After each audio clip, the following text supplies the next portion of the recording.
Welcome back. We're going to be doing an example of the Hungarian algorithm. Here I have an example 6 by 6 weight matrix, which is corresponding to the weights between my x1s through x6 and my vertices y1 through y6. Okay? We're going to initialize our vertex cover, u and v, and then fill in our excess matrix. Remember that we're always using our v's initialized to be zeros, and we're using our u values as the maximum across the rows of our weight matrix. Okay, so to start we have this vertex cover 5, 8, 9, 6, 8, 6, 0, 0, 0, 0, 0, 0. Okay, let's fill in the excess matrix, which I'm going to do is I'm going to add in a row in the column cover value and subtract the value of the matrix to the left.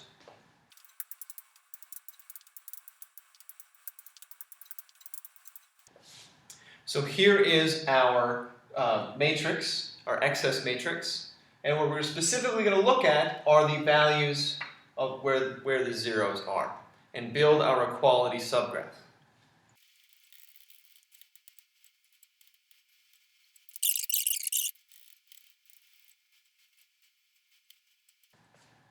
Alright, I've made the matching in thick, and I've put the vertex cover, I've circled the vertices in the vertex cover.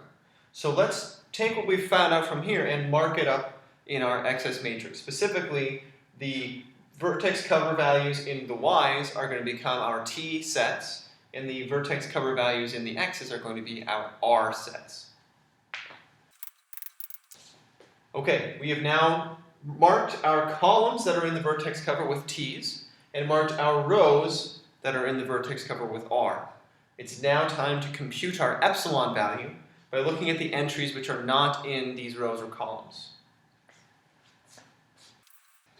So it turns out that this is the submatrix of entries that we need to look over, and we see that the smallest entry is 1. So our epsilon is going to be 1.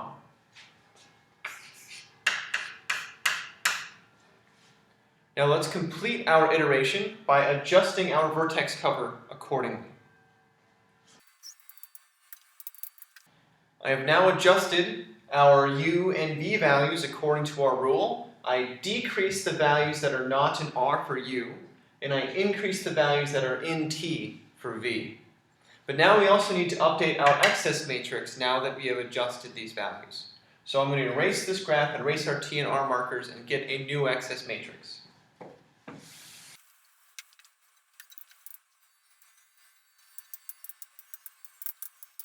Okay, this is the new excess matrix. You should double check to make sure that all my arithmetic was correct.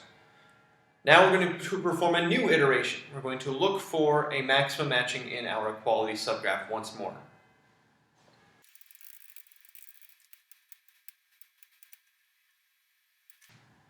You should check that this is the equality subgraph that we get with this excess matrix. Observe again, y3 still doesn't have anything adjacent to it because we have no zeros in this third column. Which means that we're going to get a maximum matching size could be at most 5. Hopefully we'll find one of at least that size.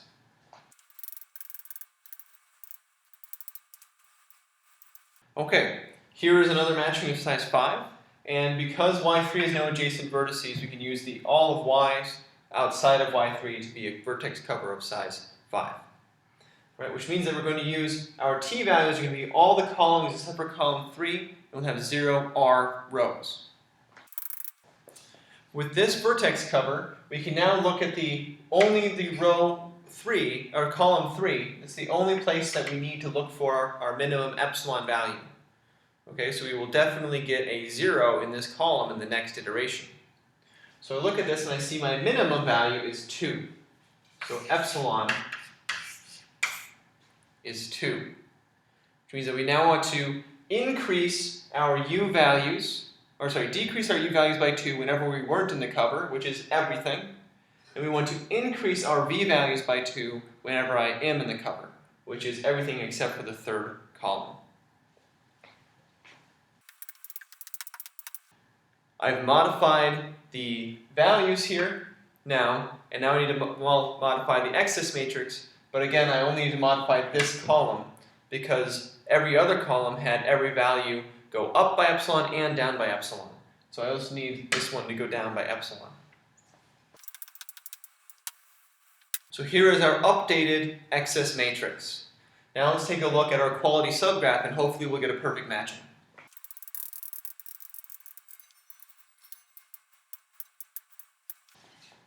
Right, here is our equality subgraph. Let's look for a large matching.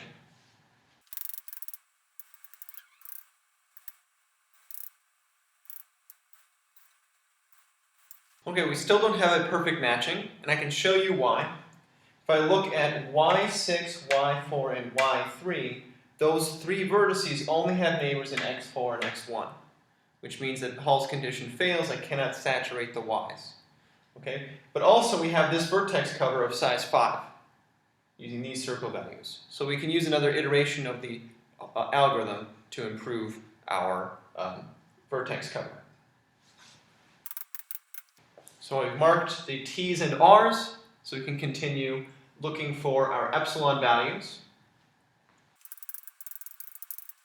The regions we're looking for our epsilons, again, is not in t and not in r, so it's these 4 boxes here, and we see we have an epsilon value of 1.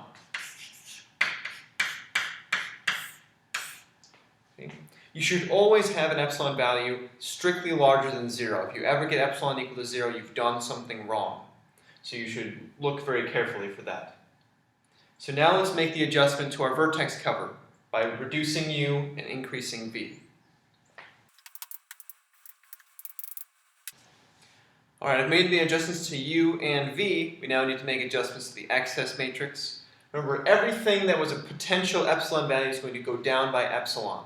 And the things that are in both r and t go up by epsilon.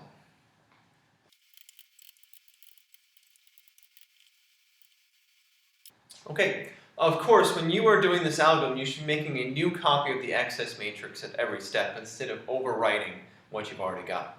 Just because we're using the chalkboard is why I'm doing that now. So let's clear out the excess matrix, and again, let's look at what we have. Now, I'm going to keep the same matrix,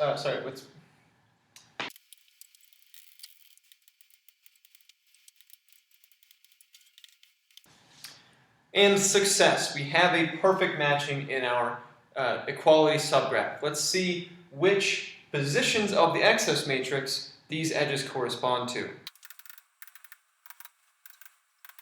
Right, these boxed zeros are the positions corresponding to this perfect matching, in the sense that this is the transversal of the excess matrix corresponding to this perfect matching in the equality subgraph.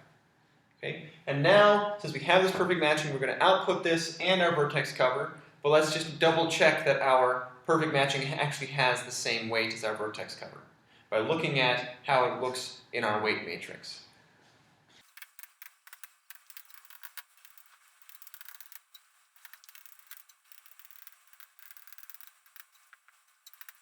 Okay, these squared positions are the values of our edges in our perfect matching, which also corresponds to a transversal of this matrix. This matching has weight 38 if we sum up all of the values in those weights. But also, the weight of our cover, if we sum up all the values of u and all the values of v, we also get 38. So we know that 38 is an upper bound on all the perfect matchings, and 38 is a lower bound on all the vertex covers by weak duality, and since they are equal by strong duality. So when you finish in a problem with the Hungarian algorithm, not only did you report all of your excess matrices as you were going through, you also double check at the end that the weight of the matching equals the weight of the cover. It's very, very important to make sure you didn't make any mistakes. It's also helpful to double check that you actually have your vertex cover weights matching on the position of the transversal. For instance, this value of 8 should be equal to 4 plus 4. Okay? That's important. And you can also double check that if I look across this row, every single value, well, this 5 is at most 4 plus 4, which is 8, or plus 2.